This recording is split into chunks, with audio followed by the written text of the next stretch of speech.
It was us against the world. What we were attempting to do was pay the nation's top producers better. That put me on the hate list of every other real estate company. The brokers did not like the idea of making the agents the heroes of the organization. We figured that the agent was doing all the work and taking most of the risk, and yet only getting half of the compensation. High commission split was a big part of what we had going for us in the beginning. The advantage of that was that you would attract the full-time, experienced producers in the business. Remax has always been that pioneer. We basically taught agents how to promote themselves. It was revolutionary. It was different than the way real estate had ever been done in the past. The first month, I took over 1,000 phone calls, 204 face-to-face interviews, and 4 people signed up. And the whole industry was knocking us and telling us that we were nothing but a bunch of cowboys and yahoos. And we went to the Colorado Association of Realtors convention. So we passed out red, white, and blue pens, and it said 100% in the center. I up mine, now up yours. We weren't liked very well, let's just put it that way. But we became respected because of the fact of the numbers that we were doing, the quality of the agent, the integrity of the agents that we were bringing on. We evolved, and what happened was we coalesced around one image. We had 2 owners of the Remax franchise in Albuquerque, and the Albuquerque Balloon Festival was just taking off. So they wanted to do a Remax balloon. At the same time, regional owners had a meeting in Chicago, and we looked up at the TV, and there's the Remax balloon. Nobody wanted it as a logo. It was just, isn't that cute, our balloons up in the air? We took a kind of a silly little symbol and turned it into this massive icon of what professional real estate is supposed to be about. The early days of the company were fraught with a lot of financial difficulties. We had to sell a franchise in order to make payroll. We had to sell another franchise in order to pay the rent. It was just an absolutely terrible market. In 1980, we lucked out and sold to 2 extraordinary business people, Frank Polsler and Walter Snyder. Of course, we were extremely impressed. They showed us the best of the best, and we thought we could repeat that in Ontario. We thought there was a great opportunity in the marketplace for this type of brand and this type of business model. Dave looked at my financial statement and he said, Frank, you're broke. I said, we'll make it work. If an accountant would have made this decision to sell us the franchise, we wouldn't be here today. They convinced us that they could do the job, and they totally turned the company around. Frank and Walter understood franchising. They fell in love with our concept. They opened the entire European continent for us. And overnight, they revolutionized our company.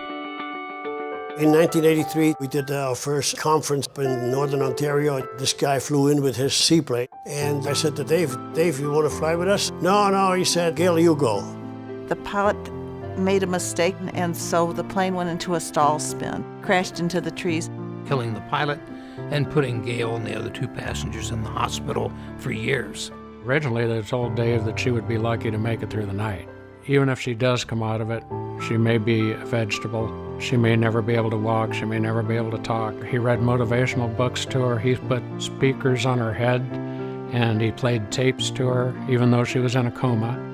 When she finally went into the rehabilitation center after she got out of the coma, they said that her hopes of ever walking were not very good. And she looked at the doctor and she said, I will walk out of here. I can remember her appearing at the convention, this frail, 95-pound, head-shaved wisp of a woman in a wheelchair. And she stood up in that wheelchair and waved with her other arm in a sling. Not a dry eye in the place. She wouldn't let it take her down. And I think that ignited all of us to work even harder and harder.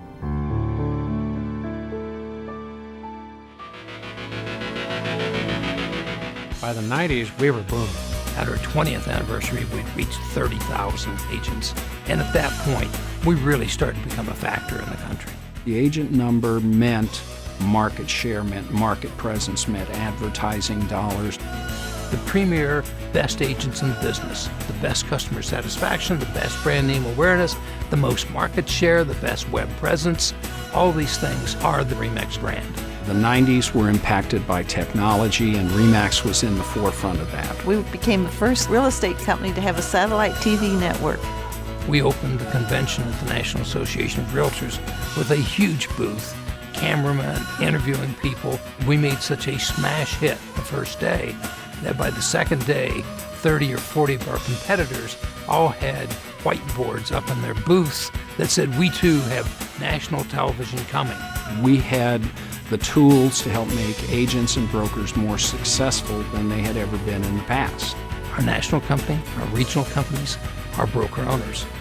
We are all specialists in providing products and services to help top producers become more successful.